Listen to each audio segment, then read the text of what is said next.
Hello, folks. Welcome back. So let's keep it going.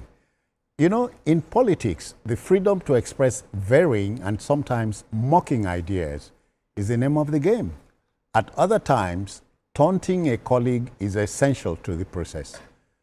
Now, a former presidential aspirant, Joseph Faduri, mocked the leadership of the Labour Party over the current internal crisis threatening to tear the party apart. Oluwadamid Larry Faduri. Did I get that right? Faduri. Most okay. likely. Okay. An award-winning music and multi-talented Nollywood actor who lost the Labour Party presidential ticket to Peter Obi in the 2023 presidential race, said what's happening to the party today, in the party as well, is nothing short of poetic justice, otherwise a karma. You share the sentiment? Well, that's the way he sees it. But I think I agree with him. And I think any Nigerian who is objective enough will agree with him that Labour Party is in a big mess. Oh, yeah. We have 3 factions or more. Since Labour Party came to power the past close to 2 years, I'm not aware of any major politician that has crossed over to the Labour Party. Instead, we have a situation where Labour Party lawmakers are scrambling, over one another to cross over to the ruling party, the APC. And even in the National Assembly, the Labour Party has not presented itself as a formidable opposition, given the slogans that were being reloaded to believe that Labour Party is for people and all that. The lawmakers in the National Assembly, look at what is happening in the Parliament in UK. You see the way the opposition behave in the UK, yes. In US. The Labour Party has not prevented an alternative to Nigerians in terms of economic, social programs that makes it to be, not to be, to be different from or to be better than those that are in power, either in the House of Rep, either in the Senate. In fact, what you have seen is consistent movement of Labour Party members to the APC.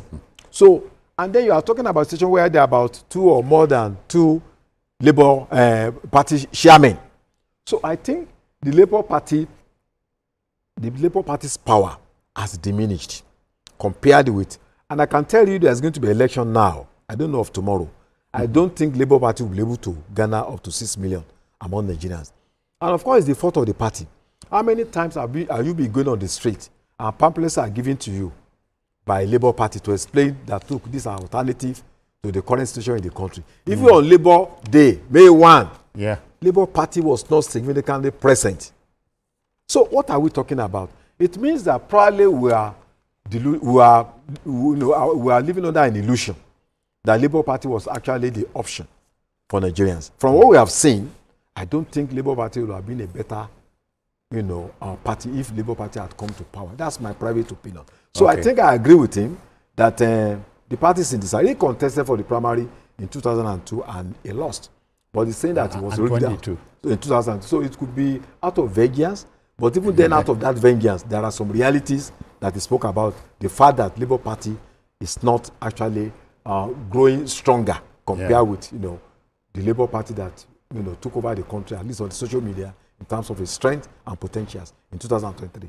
Biko, yet the problems in the Labour Party are man-made and begs the question, isn't it too early in the day to have teething problems? That their problems are no longer teething because they slipped into crisis shortly after the 2023 elections, general election. The chairman was accused of corruption, of embezzlement, of forgery, and the case went to court. The police was asked to do a report, which was presented to the court. The allegation then was that nomination forms were forged, to enable some candidates who had not won in the primaries to be the standard bearer of the party. That's it. So Abure was accused of that, of slipping in the names of those who had not prevailed during the primaries. And the case went on and on and on. Peter Obi, as the leader of the party, as his most prominent figure, ought to have moved in quickly to find a solution to this problem before it degenerated. Instead, he was playing politics. He wanted to see whether Abure could weather the storm. So instead of coming out to say, look, at this point, our national chairman is discredited, for him to have been taken to court and for him to have received the kind of abuse that he was receiving at that time, let us do something about this chairman. He didn't make his stand clear. He preferred to simply be non-committal. He preferred to be aloof. And the problem continued to expand. And fester. Unfortunately for him, when he came in, he didn't control the structures of the party. The obedient movement that constituted or still constitute the biggest chunk of his supporters, they were not also interested in taking over the party. So because of that, his capacity to even influence what was going on in the party was limited. And Abure and his people continued to run the affairs of the party to the exclusion of many of the stakeholders. Now, when the Nigerian Labour Congress, that continues to see the party as belonging to it, which is erroneous anyway, decided that it was time to picket the headquarters of the Labour Party as a way of seizing control of it. It was from that point that we started seeing Peter Obi, detaching himself from the Abure leadership. And when Abure called a national convention, the national convention is the biggest decision-making organ of any political party. When Abure called the national convention, the big people, their senators, their House of Reps members, the Peter Obis of this world, the Alex Otis of this world, decided to stay away. That was the first big sign to Abure that he had been effectively sidelined. Yeah. He had been effectively deserted. So, but now, what we are seeing is a very shameful tit-for-tat suspensions going on. Yeah. The two factions are suspending one another. I hear that there are actually three factions, because the other day, Lamidi Apapa said that given the situation on ground, he was the authentic chairman. De facto chairman. Yes. Yeah. So now they are doing tit-for-tat suspension. How much longer can you do that? There's a Nenadi faction. Yeah. No, Nenadi, because they set a caretaker committee and put Nenadi in charge. That is the governor's faction, which is also Peter Obi's faction. I'm inclined to see that now as the mainstream faction of the party, because the big people left in the party, the federal lawmakers, they belong to that faction now. They want to effectively isolate Abure. But unfortunately for them, as we speak, the INEC says it has not decided yet on who is the national chairman of the party. I think they are still weighing the legal options. Yeah. Because both men had gone to court. And at some point, I think Abure prevailed in court. But now, I guess INEC is still studying the decision of the Supreme Court. Court said Abure's tenure had lapsed, and so he ceased to be chairman. Yes. Now, I've not seen I want to see the CTC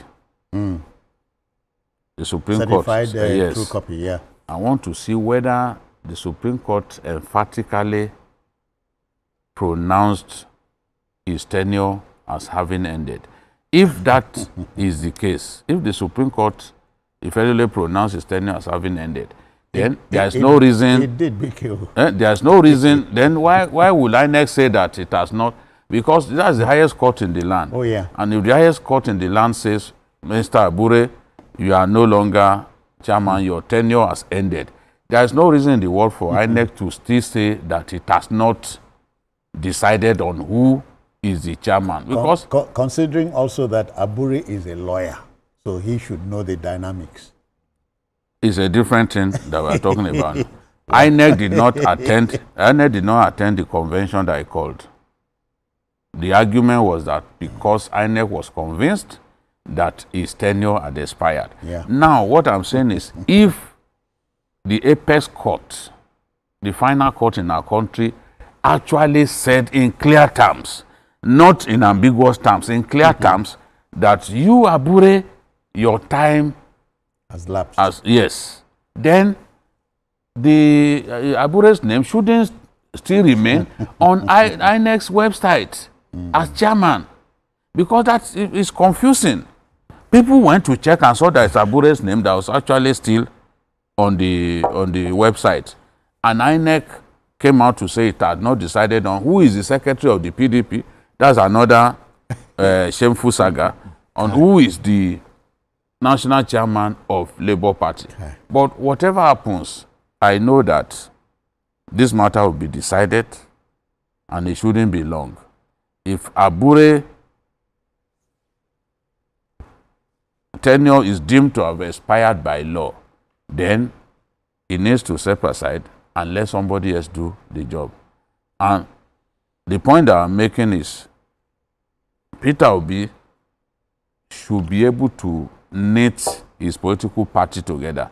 A person who wants to be yes, a person who wants to be president of a country. Yeah, should command at this level, this small party. He should be able to. He has the clout. Maybe it's his methods that are wrong. He should be able to bring that party together, let the party fulfill potential. The way things are going now, nearly even in the respective states, they've been going into different parties. Some of them in Enugu have already joined the PDP. Even the candidate of the party in the governorship election in Enugu, who came close to winning the election, who many people believe actually won the election, it has defected to the PDP. And a lot of them are citing the crisis, which the leaders have not been able to resolve. They should have been able to come together to say, look, in the interest of our party, let's all jump in and save this party. Instead of people, it will appear that Obi is more concerned about the coalition. Maybe someone has told him that his best chance of becoming president is by working with Atiku on the coalition. But the question is, will he be Atiku's running mate? If he chooses to be Atiku's running mate, he will never get the kind of support that he got that last time. Those who voted for him, especially are people from the southeast, voted for him because they saw their own blood on the ballot. They saw their brother on the ballot. So if he decides to subordinate himself to Atiku yet again, he will not command that kind of support. So he has to take the right decision and he has to do his best to save this party. Otherwise, he will be shopping for what platform to contest on. And time is of the essence, Adewale. Don't you think they are a long way, the party is a long way from home? Actually, I don't think the party is actually dreaming of going home, coming home. Because, first of all, Labour Party all over the world presents an ideological alternative. That's it. You know, that tends to protect the right of workers. But there is no synergy between the Nigerian workers, apart from few individuals in the Labour Party, and the Labour Party leadership. It will have been a good thing to see a viable Labour Party in Nigeria. For instance, I don't know who is the organization secretary of Labour Party. Baba Adebanjo was the organization secretary of Action Group. He would travel all over the country, going to rural areas, meeting people, spending days, you know, spending hours, meeting with workers, peasants, farmers, to build the party. Is the Labour Party doing that? How many times has Mr. Peter Obi attended world meetings in his locality where he could visit IDP camps in Benue and all that for photoshops? But in terms of mobilizing people, meeting students, campuses, talking to them, you know, going to rural areas, peasants, workers, farmers, engaging them. How many times have we seen with workers? But we see most of the time attending meetings with PDP leaders. So these are the fundamental issues. This is the Labour Party by name. I mean, simply by name. They're by name. So it seems that party was formed out of impulse. It was spontaneous. It was not actually they a don't party. also forget that it was not originally Labour Party. Yeah, it wasn't. It's like a rich man buying a football club and then changing his name. Yeah. There was a party that was there. They now moved in, took over the party and changed its name. So originally it wasn't even a Labour Party. And the politicians have always used it simply as a vehicle to achieve their aims, the mimicos of this world. And such politicians did not actually show an inclination towards Labour. You know? So ideologically, this political party has no correlation with Labour parties as we see in other parts of the world. No, I do not see that correlation. All right, folks, I'm told we wind up the discussion, but let the debate continue. The Labour Party can still make a way home, but time is of the essence.